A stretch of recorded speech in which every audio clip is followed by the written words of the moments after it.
Сегодня мы поговорим о некоторых пряных травах, о розмарине, душице и, конечно, о наших любимых традиционных укропе и петрушке. Вы узнаете, когда лучше всего сажать эти травы, когда снимать урожай и можно ли их вырастить не в огороде, а в квартире. А главное, куда же девать огромные кусты укропа, если на зиму вы его уже заготовили.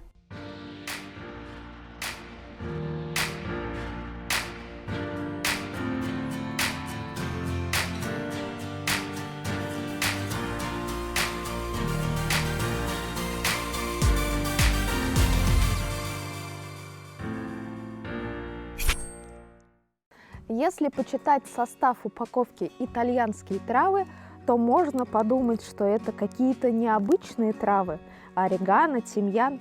Но на самом деле такие травы мы выращиваем каждый год на своих участках. И я не исключение. Орегано – это обычная душица, а тимьян – всем известный чабрец. А еще в итальянских травах присутствует розмарин и базилик. Здесь, на моем участке, все немножечко подсохло, потому что только сошел снег. Совсем скоро все зазеленеет, и я предлагаю вместе с вами посеять кое-что новое. С вами Анна Акинина и программа «Жизнь с нетипичным фермером». Тема сегодняшней программы – итальянские травы.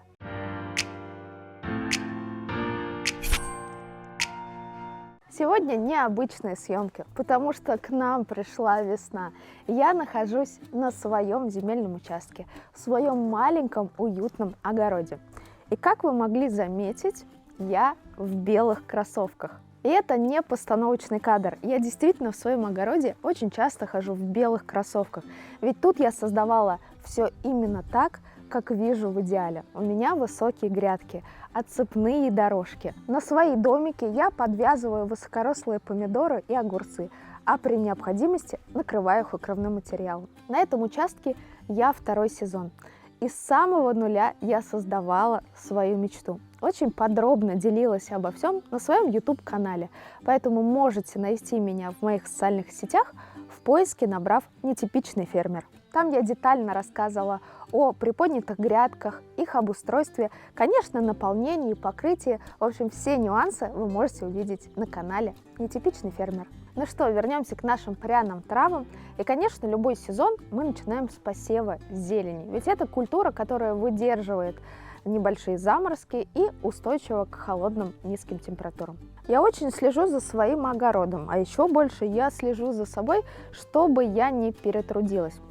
Для этого сделано все. Грядки высокие, я их вообще не перекапываю. И сейчас покажу почему. Если приглядеться к грунту, то можно увидеть маленькую паутинку, похожую на пленочку. Это сидираты, которые я сеяла осенью. Абсолютно на все грядки ежегодно я высеваю сидираты. Чтобы не перекапывать грядки, нужно вносить бактерии, сеять сидираты и, конечно, использовать высокие грядки, ни в коем случае по ним не ходить.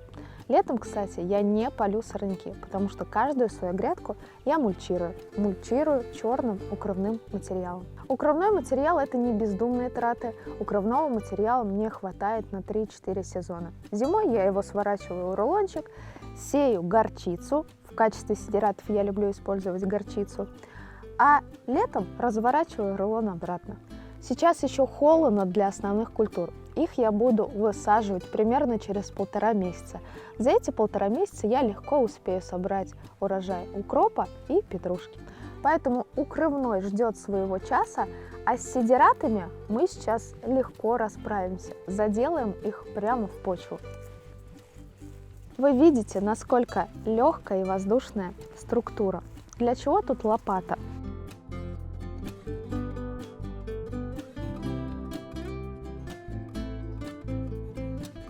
Сидираты – это органика, которая в будущем будет удобрением для наших растений.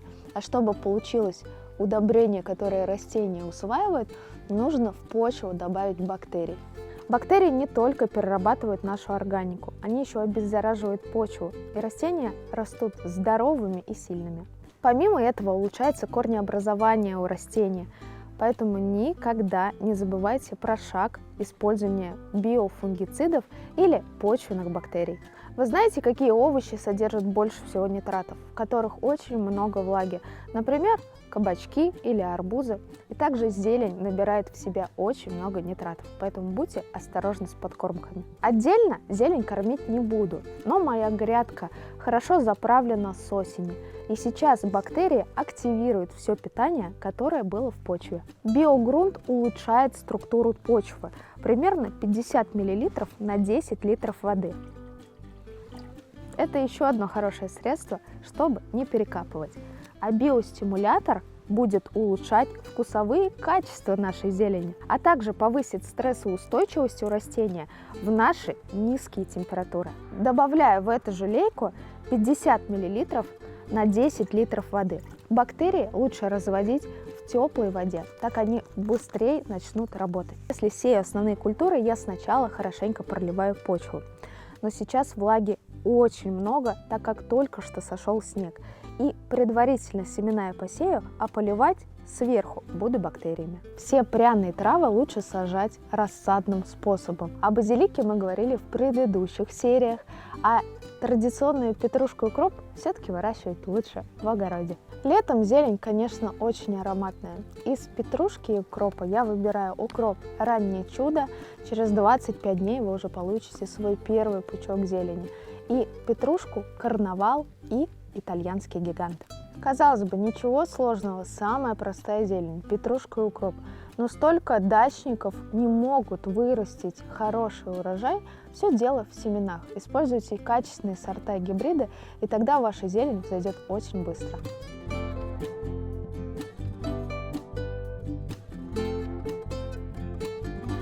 Если у вас качественные семена, не стоит сыпать их очень часто. Размер междурядий у меня примерно 20 сантиметров. И через каждые 3-4 сантиметра я высеваю укроп.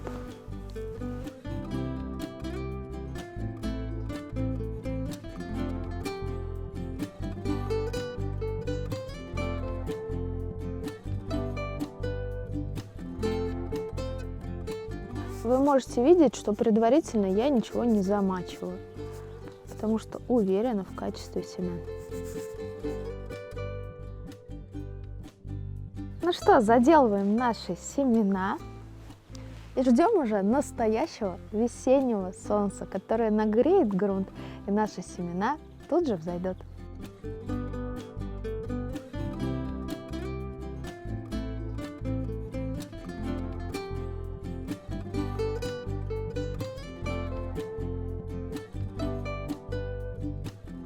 Я уверена, что посевом сейчас я заразила не только дачников. Если у вас нет своего земельного участка, не беда. Пойдемте ко мне на кухню, я покажу, как растет петрушка и укроп в домашних условиях.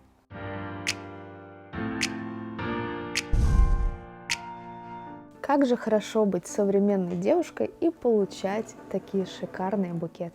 А в Древней Греции и в Древнем Риме девушки получали немного иные букеты. Например, букет из цветущего укропа. Я себе такие растения вырастила сама прямо на кухне. И сейчас я с радостью поделюсь, как приготовить вкусный рецепт из букета с укропом. И хочу обратить ваше внимание на свою фитостену. Здесь как раз растут итальянские травы. Вы можете видеть тимьян, базилик. Посмотрите, шикарные салатики. Здесь растет петрушка, укроп и мелиса. И именно укроп я срываю со своей грядки. Сейчас наступают солнечные дни, а значит, такую зелень вы можете вырастить без фитолампы просто на своих подоконниках.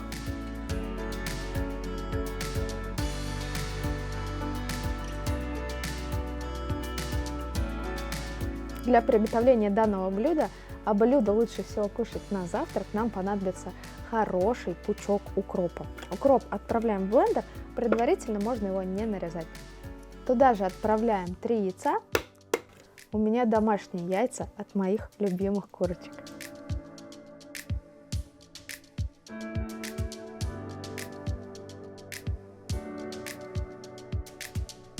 Заметили, что скорлупа у яиц с голубым оттенком?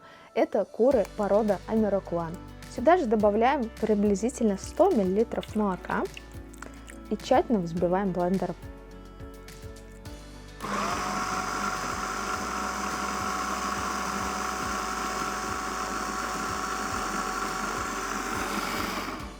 Еще нам понадобится овсянка. Ее хорошо пробиваем блендером.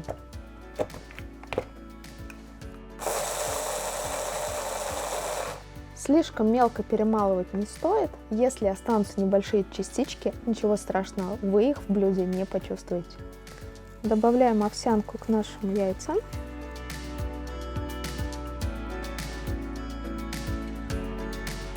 Солим и перчим. И добавляем приправу итальянские травы. У меня же эта приправа растет прямо на кухне, поэтому я немного добавлю базилика и капельку орегано. Массу оставляем примерно на 5 минут, для того, чтобы овсянка немного набухла. На плиту ставим сковороду и хорошенечко перемешиваем нашу массу. И начинаем жарить наши овсяные блины. Накаляем сковороду, добавляем несколько капель масла.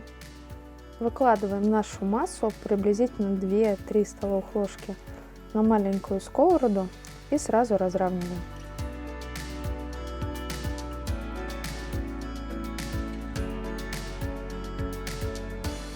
Обжариваем примерно по 1-2 минуты с каждой стороны, а чтобы быстрее приготовилось, накрываем крышкой.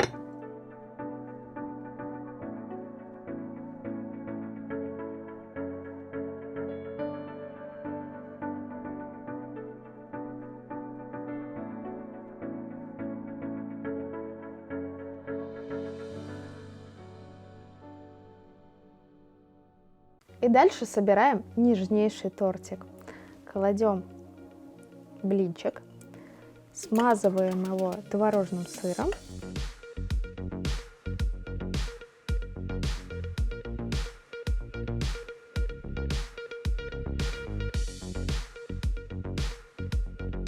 А дальше будут креветки. Вместо креветок можно использовать красную малосольную рыбку.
Ну что, украсим наше блюдо свежей зеленью. Я буду использовать петрушку.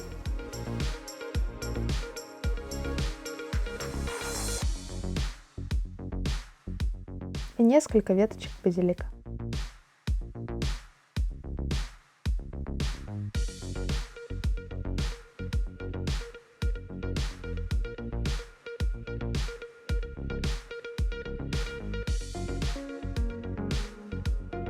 Ну и, конечно, главный ингредиент нашего блюда – это укроп.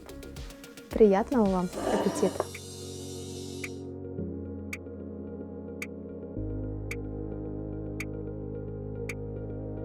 Выращивайте зелень в своем огороде, выращивайте дома, и пусть витамины с вами будут круглый год. А с вами была Анна Акинина. Увидимся в следующих выпусках «Жизни с нетипичным фермером».